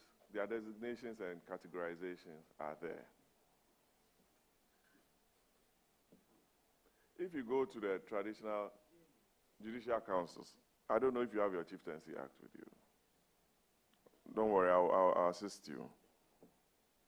But from section 22 to 30, deals with the jurisdictions of the various houses of chiefs and judicial committees and their roles. The chiefs are not, they don't earn any income. Even their lands, there are issues with other neighbors. Investors do have issues with them. They go and do all sorts of things there. The capacity of the judicial councils to even deal with matters affecting the institution down there, to the extent that they can't even afford the services of lawyers to handle matters for them. Because for them to be able to hire the services of lawyers to deal with issues relating to their paramountcies or schemes requires the services of very good lawyers to handle same. Some ought to be on retainer. How are you going to use your office to resource the various judicial councils to be able to recruit the right lawyers to deal with some of the matters affecting chieftaincy in this country? Because their positions are recognized by the Constitution and also the Chieftaincy Act. Thank you.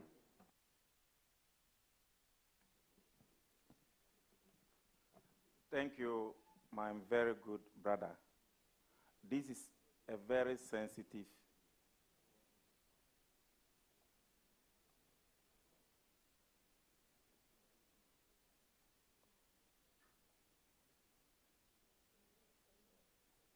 This is a very sensitive area, but as you have asked, it was one of the concerns of the chiefs. In the first place, our distinguished and revered chiefs earn their place by birth. And therefore, as one of our recommendations or suggestions, thank God the Chieftaincy Ministry is now being merged, it's now taking its rightful position with the Ministry of Local Government and Rural Development. what we are going to do is to consider liaise with whoever becomes the Attorney General and look at how best the Attorney General, together with our revered chiefs, can work together to improve upon the conditions of the lawyers of the Ministry of Chieftaincy and Religious Affairs. With that, if the conditions appointment is being done by the Attorney General, the lawyers who are working at the Chieftaincy Judicial Committee and these things will have some sigh of relief, because they will be entitled to the conditions of service of the lawyers in the Ministry of Attorney General, the Attorney General Ministry. In that way, Mr. Chairman, I believe it will help to retain good and qualified lawyers to support our chiefs.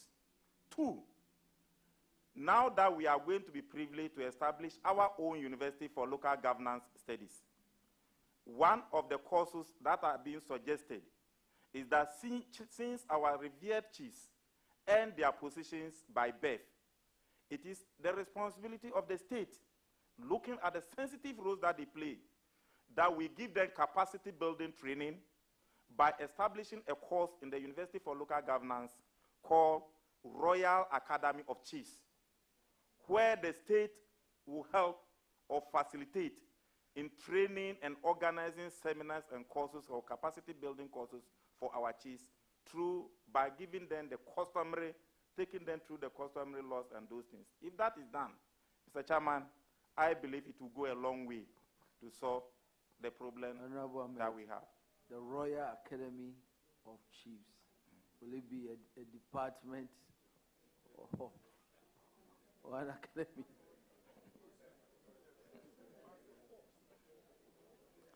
Mr. Chairman, we have University of Local Governance Studies. This year's capacity will be built. Chiefs' capacity will be built. Mr. Chairman, if you can't, I'm not a lawyer, but when it comes to law, our lawyers will tell you that when it comes to customary issues, they need to be given special touch. And these are the areas we are going to bring together to form a course that we call Royal Academy for Chiefs. Very well. Honorable Obama, your next question, if you haven't. Okay, Honorable Obama, hold it up. Chairman, I didn't want to do this, but let me. Honorable Nominee, welcome. Thank you, my good friend. And congratulations. In other words, it will be a faculty for chieftaincy studies. In other words. Mr. Speaker, that is why the lawyers are there. Because you'll be brought together for us to bring the various subjects and courses together. Thank you very much. Now, we just want you to know that we have you have intentions to run a formal program for our chiefs and queen mothers. Exactly. Brilliant. Thank you very much. And thank you for adding the queen mothers. So, Honorable Obama, please go ahead. Smart Ahmed. Ahmed, let me turn your attention to your party's manifesto. On, I think it's paragraph 6.31. Your intentions to upgrade. You have not been nominated. You can't sit there and ask questions. Rocks in that page 181 of 200. You are proposing to set up, to come out with a formula to implement the plastic waste recycling fund under the Customs Excise Amendment Act. Do you know how much goes into the fund annually? Begrudge you, but I want to have an idea. Thank you. Mr. Chairman, that will fall under the jurisdiction of the Minister for Finance. Now that all the taxes are being considered and being realigned, so if you can give me the benefit of the doubt, let's wait for the Minister for Finance to bring the budget latest by next month or next 2 months. Then we'll see the way forward. Once This, for now, it is a policy. Once the calculations and the things have not yet been done, when Minister for Finance bring it, you and I are here, and we are going to work together to know what to go into it. But for the record, you know, I thought you were going to credit me. We were all part of a three-committee made up of 75 MPs who went on nationwide tour to come to propose that there must be a sanitation tax, which is called Bola tax. And Mr. Chairman, you know I was the convener of those three-member committee. So I thought you were going to credit me. From where we sit, some may speak against it, but we were. It was our brainchild. Chairman, I don't have any further questions for my friend. I'm needed in the chamber, and I have to beg leave of you. Congratulations. I wish you the very best. Thank you, Mr. Chairman. But Honorable Boama, you know you'll be highly, and your services will be highly needed in my new ministry. For a fee. Thank you. Thank you, Honorable. It's now the turn of Honorable Roxanne Dafiamapo.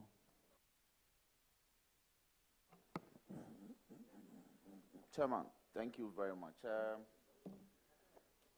Chairman, I have a couple of questions for my whip, and it's to enhance his work. No malice intended at all yet. So, key issue for members of parliament and also the assemblies especially, because having had the opportunity to serve on the Public Accounts Committee for 8 years, I've come accustomed to the peculiar problems of the assembly in carrying out their mandate. It's in respect of the late releases of their share of the common fund. And as the sector minister, if this persists, we are going to be bedeviled with this.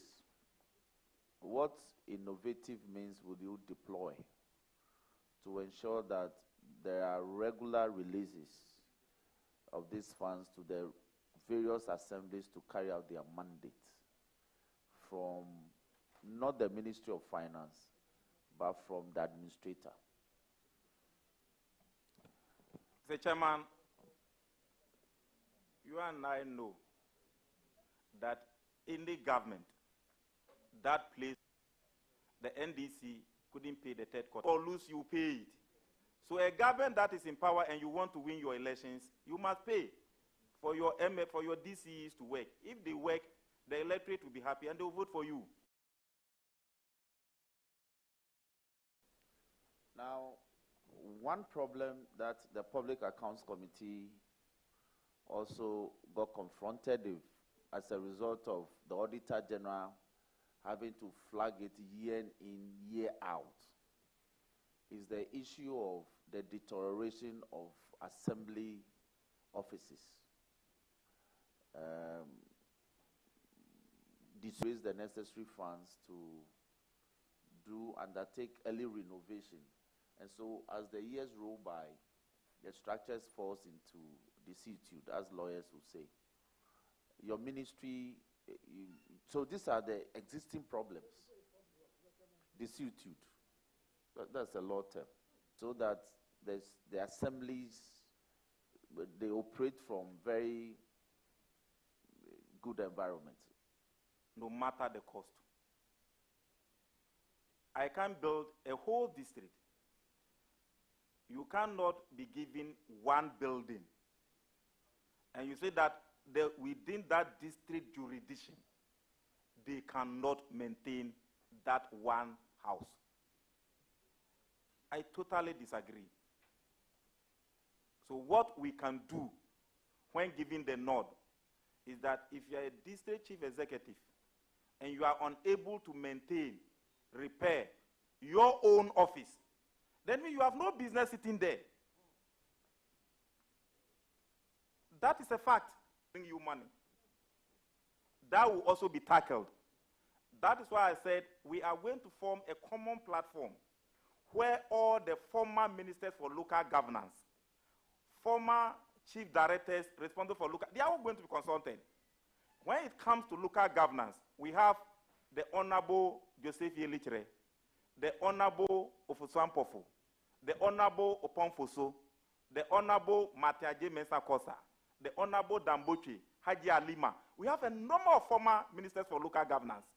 They all wanted to do something small, they couldn't complete it. The same way, we have former chief directors. They all wanted to do something, they couldn't complete it. We will practice what we call administrative continuity. We will bring all those people together in an informal way. There will be a change. And there will be a very fruitful democratic dividends. So that these youths will not just become protocol officers. They attend funerals, attend programs, attend workshops, and come and see they're waiting for Accra to bring them money. We'll move beyond that. Thank you. Brilliant. If we get to Kwebe, half of Kwebe lies in Afajato South, the town, and half constitutes the district capital for Southern. One state did for us, and we're crying. But we have also done it to some traditional areas. Go to the other side of Southern. When we were under Pando, the Dedo was part of Southern. But when Southern was carved out of Pando as a district, somehow the Dedo now falls under the administrative jurisdiction of whole West, even though it's a Peki community. And the Peki people, my people, I'm their MP. We've submitted petitions, just like Kwebe also did, for that to be corrected. It's taken forever. And I know that having gone around this country in our public accounts work, we've encountered this in several other areas. So how do we streamline this so that peculiar traditional areas fall within peculiar administrative jurisdictions of districts? Mr. Chairman, this is something we must give critical look at. Boundary dispute is real. I have visited a number of district assemblies in my 17 years or 16 or more in this parliament, and it is a time bomb. Ghana as a country used to play with boundary issues, and it was not until 2010 that, being a member in this house, when we had critical problem with Cote d'Ivoire, that we formed the Ghana Boundary Commission. And you know that is only responsible for international boundaries. But when it comes to the internal boundaries, there's a shortcoming in that regard. So when giving the nod, it is an aspect that a critical look must be taken. Thank God we are bringing our distinguished and revered chiefs on board who are privy to these physical boundaries and barriers. So clearly, one, there will be a lot of consultations and some technical brains must be put together to make sure that we address that issue. The reason why it keeps on increasing and increasing is that we create some districts, we don't finish redrawing the district boundaries, geographical boundaries, then we create other ones. So we keep on compounding that problem. But I believe, as a country, time is of essence to make sure that we know our internal boundaries. And Mr. Chairman, we have a lot of surveyors in this country, a number of them trained. So I don't think it will be a difficult thing for us to do if we want to realign our boundary distance. But one critical thing is that when it comes to constituencies, it doesn't fall within the jurisdiction of the minister responsible for local government. That lies within the purview of the Electoral Commissioner. Until the Electoral Commission create his constituencies, the minister cannot be saying that, oh, I will redraw this or redraw that. Secondly, Article 47 is clear. That's for Electoral Commission. As for the duration for the creation of those things to, is 7 years or after population census. So if I sit here and say, oh, we will redraw the district boundaries or electoral boundaries, I may not. But the existing ones can be rechecked and make sure that there is a district map for every district. But that will also need time. There are very critical issues, and this is a national security issue matter. So I believe it must be looked at. But I can't promise either this year or next year. But for now, we identify it as a problem. Beautiful. Now, one of the recurrent problems that auditors flag in respect of Assembly's work is the issue where Yabuama already touched on it, but I'm getting back to it, where commission revenue collectors, they will go to the centers, collect the revenues from our poor market women. Even when their sales are not good, they'll still collect. If you want to build, they say stop work, produce permits, you go and pay permit fee. They'll collect the money, but they will not account for it. Oftentimes, they abscond with the revenues collected. And Auditor General will make recommendations, retrieve the money and prosecute. It's never done. Will you consider, as part of your new policy directives for the ministry, to ask that assemblies in recruiting revenue collectors, they should have guarantors? Somebody must guarantee before you are made to collect revenues on behalf of the assembly. So when the person absconds, there's somebody to be held responsible for. Will you consider that?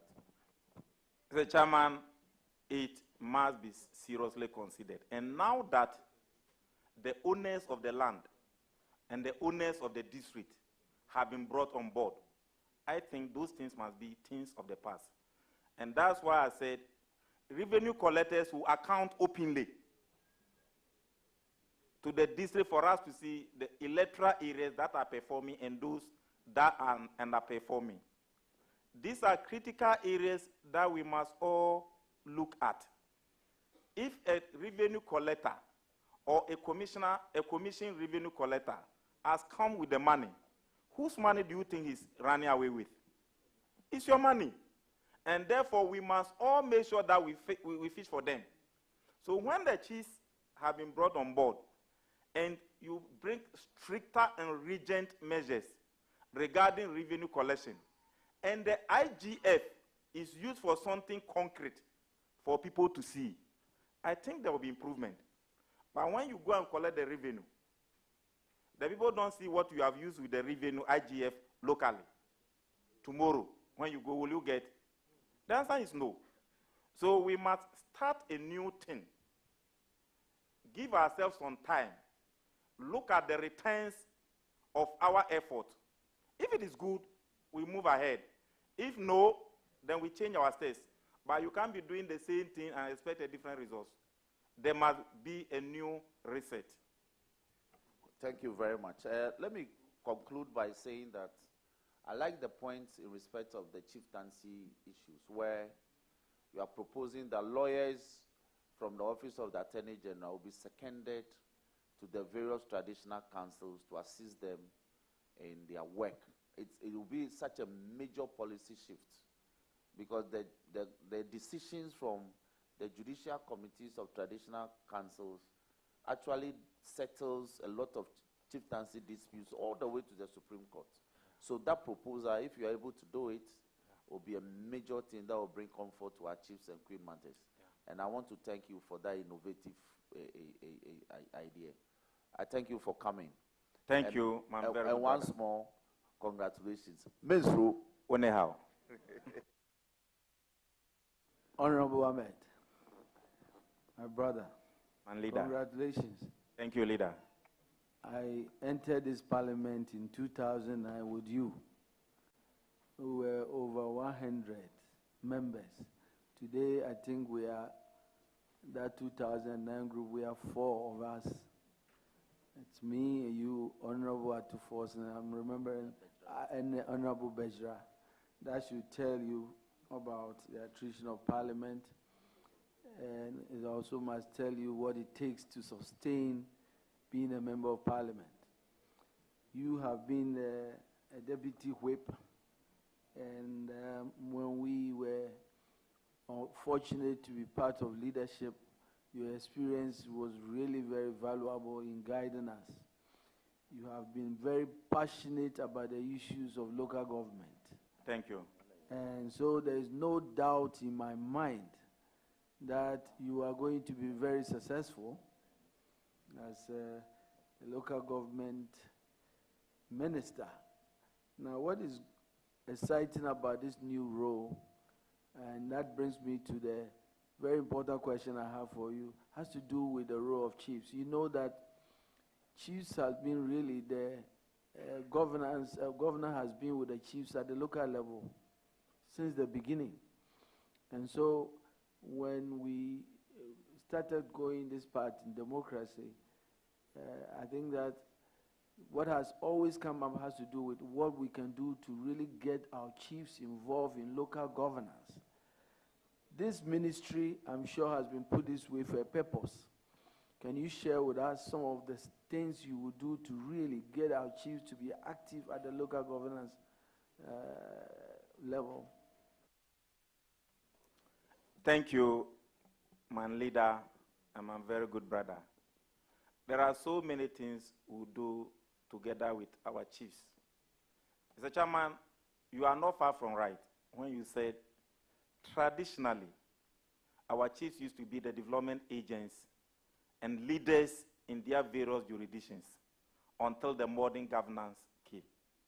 So the merger or the fusion of traditional governance and modern governance is going to be of great benefit to this country. Mr. Chairman, there will be a common interface, not only with chiefs, traditional leaders, and modern leaders, traditional governance and modern governance. They will be able to identify the basic needs of those jurisdictions. And Mr. Chairman, with the center,